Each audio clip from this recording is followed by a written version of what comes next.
All right, we're here with Brooke Henderson. You can see the big grin on her face. She's getting in a selfie with the GOAT Lorena Ochoa back here. Welcome to the desert. I will kick off by saying Brooke had some exciting Hall of Fame announcements. How cool is it to see Lorena back here, out here on the tour where she belongs right now? Yeah, it's so cool. Lorena was a huge role model for me growing up. I have a poster of her up in my childhood bedroom. And being a ping player too, she was always somebody that I looked up to. So happy that she got into the Hall of Fame, and it's nice to see her here this week. And she's someone that certainly you seem to have followed in her footsteps as giving back to the game, as enjoying the game. And I think it says a lot for what she did outside the ropes, just as much as inside the ropes. Your thoughts on that? Yeah, absolutely. When I was able to play down in Mexico a couple times a few years ago, just to see the impact that she's had on kids there and on the community, it's really, I kind of get chills because it's just amazing to see all the hard work that she's put in and all the amazing outcomes that she's been able to improve some of the lives down there. Awesome. Well, we'll bring it here to this week. We're back in the desert in Rancho Mirage for the Chevron Championship. You've come close to this title. You have a lot of experience here. The runner-up 2 years ago, and this is your 8th professional start here. Overall, what's the experience like coming here to the desert and teeing it up at the season's first major? Yeah, to be here, major championship, it's always amazing. And just the beauty that surrounds this golf course and the golf course itself, it's always an incredible feeling. And, I played a pro-am this morning, and walking up to 18 green and walking by Dinosaur Statue and walking across right by Poppy's Pond and just seeing the Wall of Champions too. And, thinking about Sunday afternoon, all the fans that will fill those big stands is just an incredible feeling. And I definitely look forward to it every year. So hopefully this will be a good year, and I'm just excited for the opportunity. It's an exciting year. Chevron has come in and really stepped up the presence here, and it is a bit bittersweet, though. It's, I think, the word we're all saying about moving the tournament. But how special would it be, or how even extra special is it this year, knowing it's the last year here at Mission Hills? Yeah, as you've probably heard from every player that sat in this chair, it is a little bit sad to leave behind the tradition and history that this course and Poppy's Pond has. It would definitely be an amazing chance to, have that last spot in history of making that leap into the pond. That would be very cool. But at the same time, very grateful to Chevron for stepping up and helping to push the women's game forward, bigger purses and well-run events. So it's definitely a step in the right direction, I think, in terms of growing the game, which is exciting, but definitely going to miss this place. We'll bring it here to this week. You've opened the season incredibly strong, no finish worse than 11th, 4 top 10 finishes, 4 top 6 finishes. I do know you're coming here with a new club in your bag, in your driver. Tell me how you're feeling as you come here to the desert and kick off the second part of the season. Yeah, it's definitely been a strong start, which is really exciting, especially after last year wasn't necessarily my best year. It was important to me to get off to a fast start, and I've been able to do that so far, and been in contention and played in a couple close to the final groups, which is always fun, and getting close to that lead on the weekend. So hopefully continue that the rest of the season. I do have a new club, a 46-inch driver. Will be in play this week, gripping at the end, which is also another big adjustment. But it's been good, and I'm looking forward to hopefully hitting it well this week and putting myself back in contention. Absolutely. We'll open it up for questions. If you're on the Zoom, if you have any questions, raise your hand in the chat or let me know in the chat if you have questions. But we'll start here with Beth Ann. Hey, Brooke. I know you said you were testing drivers since last year. When did you finally settle on the one that you have now, and what difference can you tell in terms when you're on like a monitor in terms of distance and accuracy? So it's definitely been a big process starting last year when the announcement kind of came out that there was going to be the rule change, and went through a lot of different shafts and a lot of different weights and et cetera, but was able to, I guess early January, late December, was able to pick one that I have in the bag this week that I felt was going to be the right club. Definitely missed my 48-inch driver, but this it's good, and I think as I get used to the timing and the rhythm of it, I'll be able to gain back some of the distance that I lost, but it's just a little bit of an adjustment right now, but moving forward, I think it'll be good. Did you consider putting it in the bag earlier ahead of a major? I've played over 46 inches since I was 15, so I was going to use the 48 up until I couldn't anymore. But it was nice to, have such great finishes with it coming into this week. And yeah, I'm going to miss it, but definitely excited moving forward. I feel like I have a solid driver in the bag, and hopefully it'll do the job. How much distance are we talking about? I was able to switch to the TP5 X ball earlier this year too, so I was able to gain back a little bit of the distance that I had lost by switching to the 46. So it's only a few yards, and if the fairways dry up around here, then it shouldn't be too big of a difference. Thanks. Thank you. Next, we'll go here to Chris. Technique-wise, you mentioned about gripping at the end of the grip. Now, what has that done as far as the difference between gripping down like you have in the past? So the thought process on gripping at the end was just to gain back some yardage too that I lost by choking up. So it's definitely, so when I talked about, timing and rhythm, that's part of it, just kind of getting used to that feeling at the end.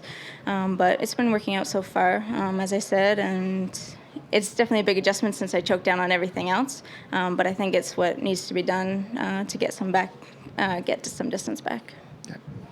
All right, we're going to go to the Zoom now. We've got Adam Stanley on there. Adam, you can unmute your line, please. Thanks. Hey, Brooke. Hey, I was just wondering, you talked about the driver stuff. Chevron obviously has increased the purse this week. There's a lot of history as well, obviously, this week. How do you block that all out and focus on golf specifically? What are some techniques, or how are you going to have more of a laser-like focus on just golf once Thursday rolls around? Yeah, exactly. I feel like I'm at peace with the driver now, and I'm just excited to be playing in this championship for the 8th time, to be able to step up on number 10 tee, my first hole tomorrow with Lydia. I'm just excited to go out, and hopefully both of us can make a lot of birdies and play some great golf. This year has been a strong year so far, so just excited to hopefully keep that going. And I think around here, you have to hit a lot of fairways and you have to hit a lot of greens if you're going to play well. The rough is very long and it's always a challenge, so definitely trying to keep it straight. And hopefully, if I can start off with a good round tomorrow, carry it on through Friday, then hopefully on the weekend I can put myself in contention and compete for another major championship, because that'd be pretty cool. Absolutely. Thinking about just a quick one on Poppy's Pond, obviously a very iconic celebration in the game of golf. Have you allowed yourself to wander to maybe Sunday night and think what it would feel like if you could make that leap? I think that everyone that gets invited here, has that thought, how would they jump, or what that feeling would be like and how the fans would react. So it's definitely crossed, I think, every player's minds. It's definitely a bonus of this week. It's super fun and super cool tradition that we've had here over the last 51 years, I think, or something like that. So a long time. But at the same time, you really got to just stay in the moment and string 4 solid rounds of golf together. And then hopefully, Sunday afternoon on the back 9, if you have the opportunity, just give it your all and see what happens. Amazing. Thanks. Good luck. Thank you. Thanks, Adam. We're going to stay on Zoom and go over to John Chidley Hill. John, you can unmute your line, please. Hey, Brooke. Hey. Obviously, you've had a remarkably strong start to the season. I'm curious, what's been the key to that consistent play for you? In the off season, I tried to put in quite a bit of work with my team on some areas that I was a little bit disappointed in last year, and was able to make some big gains, which is really exciting. And I think when you see hard work pay off, it feels really nice. And hopefully we can just continue to put that hard work in and continue to see some results. I feel like I'm really close to getting the W, so if it happens this week, that's amazing. But I feel like it's right around the corner if it's not this week. What areas did you and your team work on in the off season? A lot of short game, also a lot of testing of drivers, etc. But short game, I think, is where I felt like I could really make the biggest difference in my game. So spending a lot of time around the greens and just kind of, mentally, my mindset was a big change as well. Mm-hmm. You mentioned, I guess in Japan, at the Olympics, how tough it was being away from your dad, your coach. Did that play Roland thinks that you got to work with him more in the off season. Yeah, that was it was great that he was down in Florida and we were able to put in some solid work, one-on-one while he was in person and not via FaceTime or something. I think that was really important too, and just having that support right there was really nice. We've been able to work well apart too. He's not here this week, he's up in Canada, but he's always there and I always feel that support, but having him, right beside me has definitely made a big difference too. Thanks, Brooke, and best of luck this week. Thank you. Thanks, Brooke. We're going to go back over here to Beth Ann. I forgot to ask the specs on your driver. What do you have? Good question. Other than it has a ping head and the same shaft but shorter than my 48, that's pretty much all I know. But How many different shafts did you test a bunch. to wind up with the same one? Yeah, it was a lot. Like I don't know a if dozen or? more. Oh, wow. Yeah.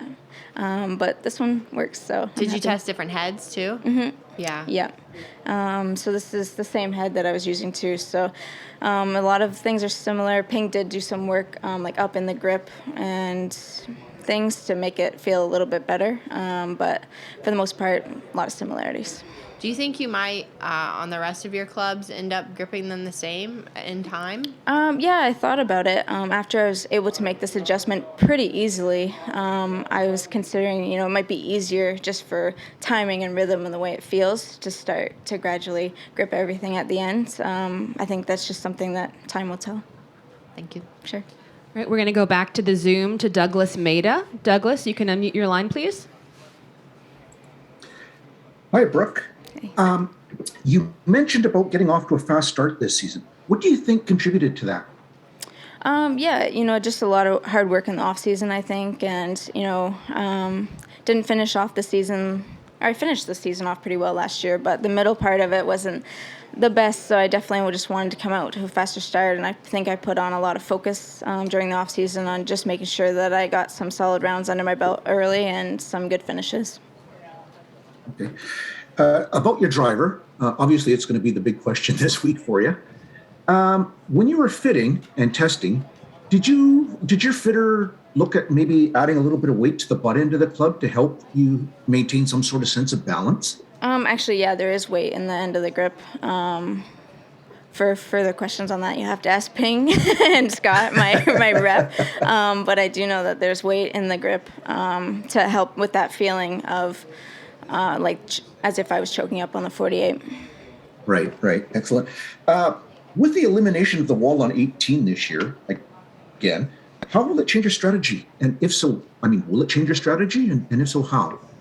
Yeah, with the grandstands back there or with the wall back there, if you were in between clubs, you could always hit the longer club and know that you had a backboard there if you needed it. Not that chip was easy though. So to be honest, it did make the shot coming in look a little bit easier. But it is really important to make sure you get the right distance on that hole if you want to have an easy birdie, either chipping up or two putting. So I think visually it makes a big difference, but in terms of what you physically have to do, it's about the same.